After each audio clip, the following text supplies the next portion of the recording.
नमस्कार दोस्तों, मैं आपका दोस्त देव। चैट विद देव में आपका स्वागत है। आज बहुजन टीवी ने मेरे सामने एक ऐसी पर्सनैलिटी ला दी है, ऐसी पर्सनैलिटी रखती है जिनका सोसाइटी के लिए बहुत सारा योगदान है, जिनका निम्न वर्ग, जो लोग शोषित वर्ग के लोग हैं, उनके लिए बहुत सारा योगदान है। उनको ऊपर लाने के लिए वो बहुत सारा संघर्ष करते हैं। वो है मिस्टर रवि कुमार दलित। रवि कुमार दलित जी, बहुजन टीवी पर आपका स्वागत है। नमस्कार। नमस्कार, धन्यवाद। सर, मैं आपसे एक सीधा सवाल पूछता हूं। सर, बहुजन टीवी है, बहुजन टीवी सिर्फ बहुजन लोगों के लिए काम करता है, उन लोगों के लिए काम करता है सर जो लोग कहीं खो गए हैं, जिनका बहुत सारा योगदान है, जिनके पास बहुत सारा एक्सपीरियंस है, जिन्होंने बहुत सारा संघर्ष सोसाइटी के लिए किया है, जिनको इलेक्ट्रॉनिक मीडिया और आपका प्रिंट मीडिया ज्यादा कवर नहीं देता है। तो सर, कुछ आप बोलना चाहेंगे सर इसके बारे में? मैं सबसे पहले आपका धन्यवाद करता हूं, बहुजन टीवी का धन्यवाद करता हूं, क्योंकि अक्सर ये कमियां खली है जो हमारे लोकल चैनल है, लोकल टीवी है, उनके जो हमने आज तक देखे हैं, उनके द्वारा जो सोशल मीडिया चैनल है उस पर जो है अनुसूचित जाति के लोगों पर कोई डिबेट नहीं होती। उनकी जो दशा है, उनका जीवन क्या है, उसके ऊपर कोई डिबेट नहीं होती। इन चीजों की कमी जब खलती है तो जब आप जैसे जो बहुजन नायक टीवी आते हैं तो उससे हमें बड़ी खुशी होती है, बड़ी प्रसन्नता होती है कि कम से कम हमारी जो लोगों की आवाज है, एक जो दबा कुचला और पिछड़ा समाज है, उसकी आवाज आप लोगों के माध्यम से उठेगी। तो हमें बड़ी खुशी है, हम आपका धन्यवाद देते हैं कि आपने जो है ये कदम उठाया है।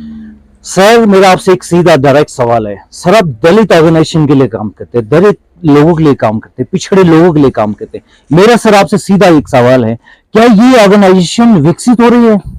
मैं आपको एक बात बताना चाहूंगा कि सिर्फ दलितों के लिए नहीं, हम उन दबे कुचले पिछड़े लोगों के लिए भी उनकी आवाज बनते हैं, चाहे वो किसी भी समाज से हो, सामान्य समाज से हो, स्वर्ण समाज से हो, या कोई क्षत्रिय हो, चाहे कोई अन्य हो। हमने सभी की आवाज को उठाया है। बहुचर्चित आपने गुड़िया कांड सुना होगा। बिल्कुल सही। सर्वप्रथम हमने उस मामले को हिमाचल प्रदेश में उठाया था। जब यह मामला हुआ था 5 जून या कुछ इतनी तारीख का याद नहीं है घटना का, तो उस समय जो है सर्वप्रथम महामहिम राज्यपाल उस टाइम आचार्य देवव्रत होते थे, तो हम वहां पर सर्वप्रथम उनसे जाकर उस मामले में जो है हमने सबसे पहले सीबीआई जांच की मांग की थी। तो इस तरीके से जो है जैसे जैसी जिनकी कोई नहीं सुनता, चाहे वो किसी भी समाज से हो, अन्य समाज से हो, सामान्य समाज से हो, स्वर्ण समाज से हो, उनकी आवाज को उठाने का काम जो है हमारा रहा है। तो हमने जो भी दबा कुचला पिछड़ा है उनकी आवाज को उठाया है। सर, दर्शकों, आज मेरे सामने बहुजन टीवी ने एक ऐसी पर्सनैलिटी, ऐसा संघर्ष, ऐसी आवाज, जिनकी आवाज में जज्बा है, जिनकी आवाज में दम है और समाज में कुछ करने का वो रखते हैं, मादा रखते हैं। तो मैं रवि जी आपसे एक सवाल ऐसा पूछना चाहता हूँ, ये जो सारी ऑर्गेनाइजेशन काम कर रही हैं हमारे लोगों के लिए, हमारे नीडी लोगों के लिए, गवर्नमेंट भी चाहती है कि जो निम्न वर्ग है, जो कुचला दबा हुआ वर्ग है, वो ऊपर आए। गवर्नमेंट उनके लिए पॉलिसियां बनाते बड़ी बड़ी। क्या लगता है सर, ये सारी चीजें पहुंच रही है आज तक, गवर्नमेंट की पॉलिसियां और जितनी भी ऑर्गेनाइजेशन की अप्रोच है, वो क्या उन गरीब दलित शोषित लोगों तक पहुंचती है सर? मैंने जब से होश संभाला है मैंने यह पाया, क्योंकि मुझे समाज सेवा में लगभग 25 साल का, मेरा 25 से 28 साल का अनुभव है। हिमाचल प्रदेश में अनुसूचित जाति के लोगों की आवाज उठाने के लिए तरह तरह के संगठन बने, समितियां बनी, तरह तरह के जो मतलब एक बड़े बड़े संगठन बने, लेकिन उनकी जो भावना थी, उनकी जो सोच थी, वो सिर्फ राजनीति तक थी, उनकी निजी स्वार्थों तक थी, उनकी परिवार तक थी।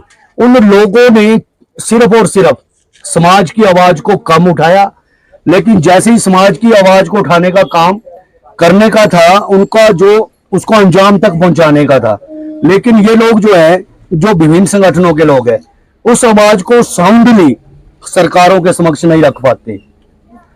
मैंने देखा, मैं पिछले 2 साल से भीम आर्मी भारत एकता मिशन से जुड़ा हूं और अब हमारे राष्ट्रीय नेता भाई चंद्रशेखर रावण भाई विनय रतन सिंह है, तो उनके नेतृत्व में जो हमने इन मामलों को उठाया, तो इसमें हमने देखा कि जैसे हम साउंडली इस चीज को उठाते हैं, आवाजों को उठाते हैं, सरकारों तक उठाते हैं और उसका असर भी होता है। पुलिस प्रशासन के जो अधिकारी हैं वो सोए रहते हैं, जिनका मतलब सोच जो है वो सोचते हैं कि ये मामले जो है थानों और चौकियों तक की समाप्त हो जाए, कोर्ट कचहरियों तक ना जाए। और कई ऐसे एट्रोसिटी एक्ट के मामले रहे हैं जिसको दबाने के लिए जो है दबंग लोग जो होते हैं, उनको पैसे वाले लोग होते हैं, उनको दबाने का जो है भरसक प्रयास करते हैं। ऐसे मामलों को हमने दबने नहीं दिया। जो पीड़ित और अनुसूचित जाति के परिवार थे जिनके साथ अत्याचार शोषण होता है, उनके साथ हम तब तक खड़े रहे जब तक मामला कोर्ट में नहीं जाता, और उस मामले की सुनवाई तक हम उन परिवारों के साथ खड़े रहे। सर मुझे लगता है आज मैं एक ऐसी पर्सनालिटी से मिलने जा रहा हूं, ऐसी पर्सनालिटी के साथ मेरी बात हो रही है जिन्होंने एक सही मायने में एक संघर्ष किया है लोगों के लिए। और मैं आज इनका लाइव इंटरव्यू ले रहा हूं और ऐसा इंटरव्यू ले रहा हूं, इनकी शॉप है और इनका संघर्ष मुझे दिखाई दे रहा है।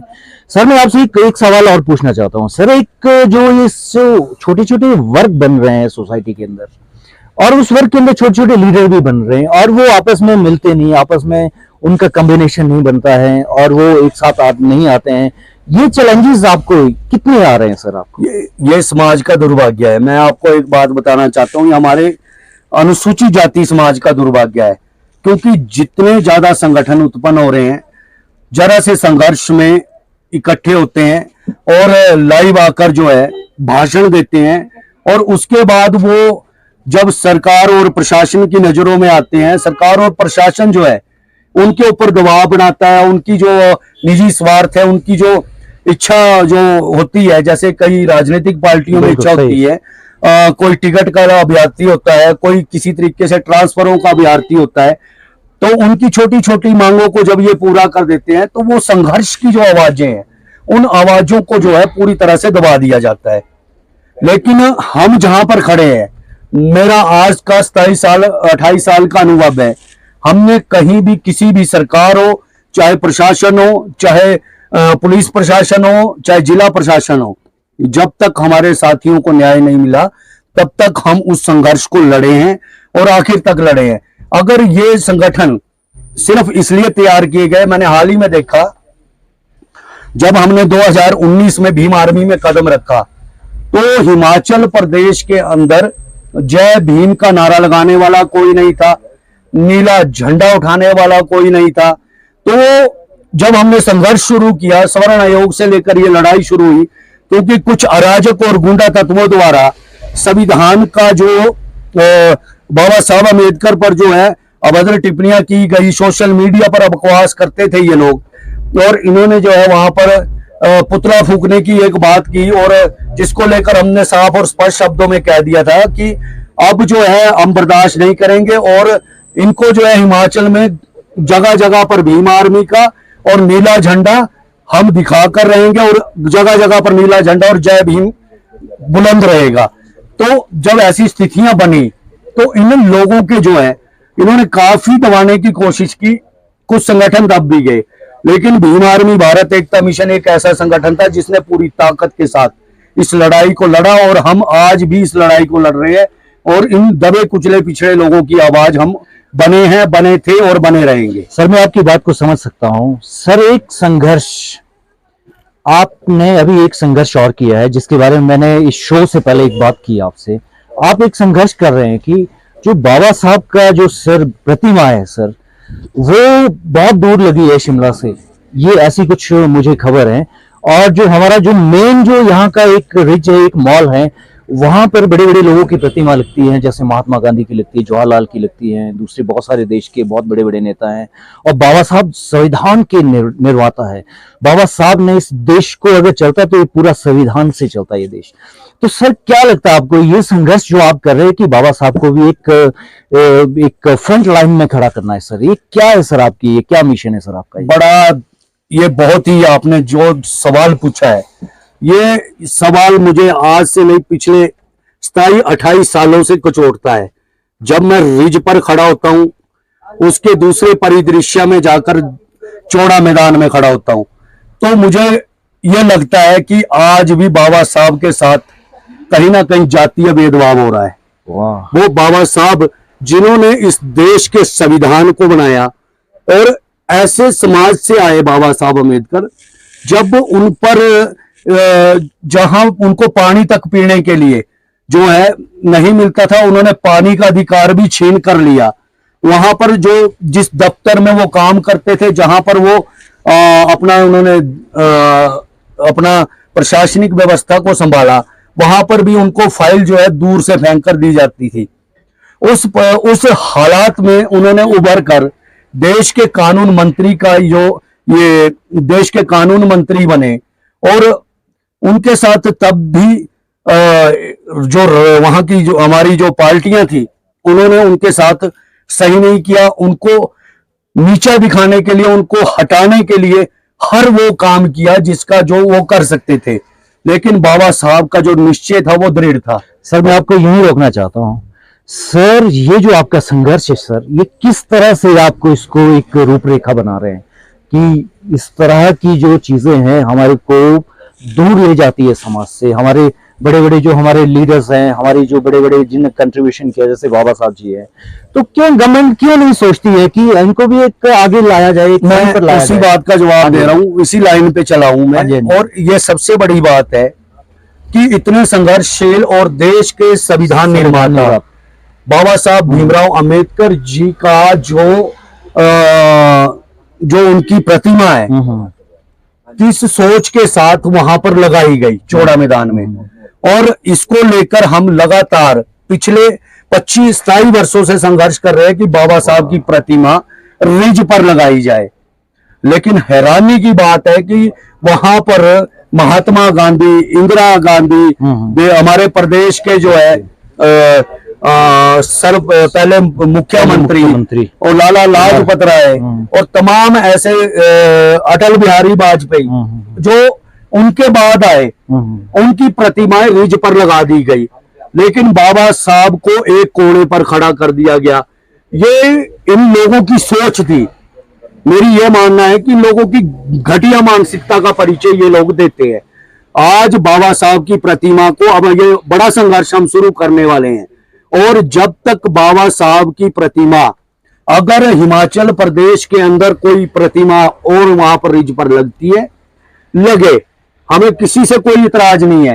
हाल ही में जो अभी बातें उठी कि वहां पर जो है पूर्व मुख्यमंत्री की जो है प्रतिमा लगाई जाएगी, तो अच्छी बात है, लेकिन हम इन सरकारों से ये सवाल पूछना चाहते हैं कि देश के संविधान निर्माता ने ऐसा क्या गुनाह किया है जो आप उनकी प्रतिमा रिज पर नहीं लगा रहे हैं। और इसको लेकर अब ये हल्के से ना ले सरकार है, चाहे कांग्रेस है, चाहे विपक्ष में बैठी बीजेपी है, इन लोगों के मुंह जो है फूल जाते हैं जब हम ये बातें उनके सामने रखते हैं कि आप लोगों ने उनकी प्रतिमा को वहां पर क्यों रखा है। हम बार बार आपसे मांग करते हैं, आप लोग हमारी बात नहीं सुनते। हमने कई बार जो है सरकारों को और जिला प्रशासन को पत्र लिखे हैं इस मामले में। ये लोग जो है बिल्कुल सुनते नहीं है।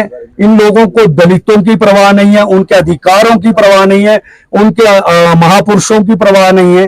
अरे आप लोगों को जो आज आप संविधान की शपथ लेते हैं ना, और जो मंत्री, जो प्रधानमंत्री, जो और शासन और प्रशासन में बैठे हुए, और यहाँ पर जो जस्टिस तक जो है संविधान निर्माता के, और जो संविधान की जो है वो शपथ लेकर जो है कुर्सी पर बैठते हैं, आज उनकी प्रतिमा को जो है वो किनारे पर लगा के रखा है। वो हम कतई बर्दाश्त नहीं करेंगे, और अगली लड़ाई जो है 14 अप्रैल से जो है अब प्रतिमा लगाने की जो है वो रिज पर लगाने की शुरू होगी। सर मैं आपको यही रोकना चाहता हूँ सर, जो आपके जज्बात हैं, आपकी भावनाएं हैं, और मुझे लगता है कि इसको जरूर गवर्नमेंट इस पर जरूर बात करेगी, जरूर सोचेगी गवर्नमेंट।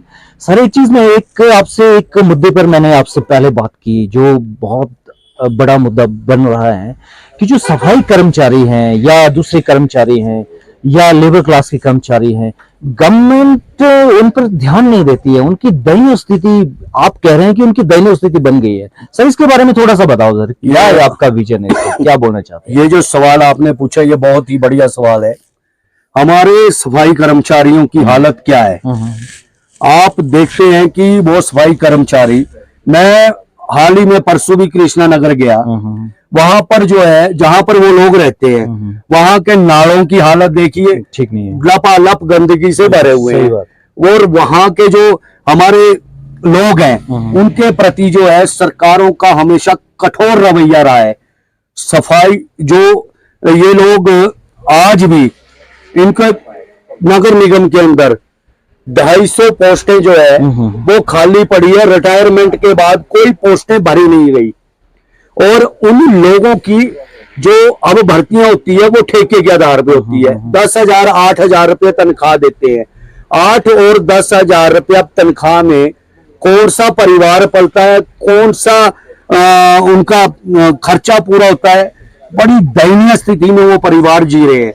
और इसी को लेकर जो है अभी हमें जो खबर है कि भाई 5 तारीख को सफाई कमीशन जो है यहाँ शिमला पहुंच रहा है, और ये सारी बातें जो है, कई मांगे जो सफाई कर्मचारियों की जो तकलीफें हैं वो हम सफाई कर्मचारी जो ये इनका जो चेयरमैन आ रहे हैं उनके सामने रखेंगे।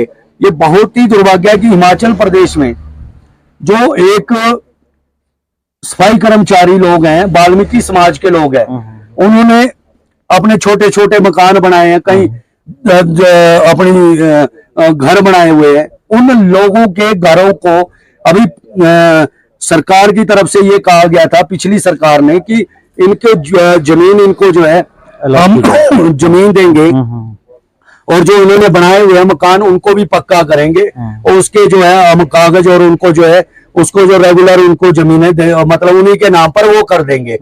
लेकिन दुर्भाग्य इस बात का है कि समाज के सिर पर हमेशा तलवार लटकाई जाती है।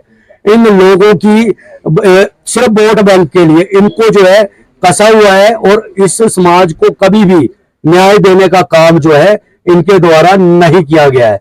तो ये चीजें जो है इसको लेकर जो है हम अभी सफाई यूनियन सफाई कर्मचारी आयोग जो आ रहा है उसको भी उसके समक्ष, उनके अध्यक्ष के समक्ष जो है सारी बातें रखेंगे।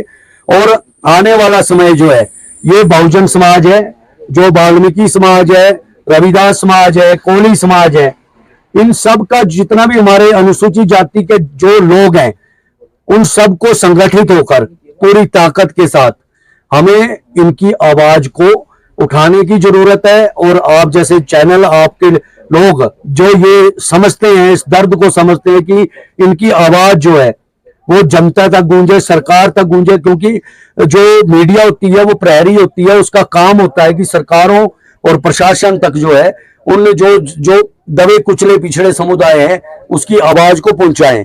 तो मैं यही आपकी इसके लिए मैं धन्यवादी हूं और उम्मीद करता हूं कि आप इसी तरह जो है दबे कुचले पिछड़े लोगों की आवाज को कायम रखेंगे। सर आप हमारे चैनल पर आए, चैट विद देव एक ऐसा प्लेटफॉर्म बन गया है, इस तरह का है जो कि ऐसे लोगों के लिए काम करता है, ऐसे लोगों को आगे लाना चाहता है, जो सोसाइटी में जो लोग बिल्कुल कहीं खो गए हैं, गवर्नमेंट उनको नहीं देखती है और ना ही गवर्नमेंट की पहुंच वहां तक आ रही है। सर मैं आप कोई संदेश देना चाहते हैं अगर बहुजन समाज के लिए, तो मैं आपसे सिर्फ सर एक लास्ट सवाल मेरा यही है कि आपका क्या संदेश रहेगा सर? बहुजन समाज के लिए मेरा सीधा सा संदेश है, ये जो भिन्न भिन्न टुकड़ों में आप बटे हुए हैं, भिन्न भिन्न संगठनों को में आप बने हुए हैं, समितियों में आप बटे हुए हैं, एक छत के नीचे आइए। भीम आर्मी भारत एकता मिशन एक राष्ट्रीय संगठन है।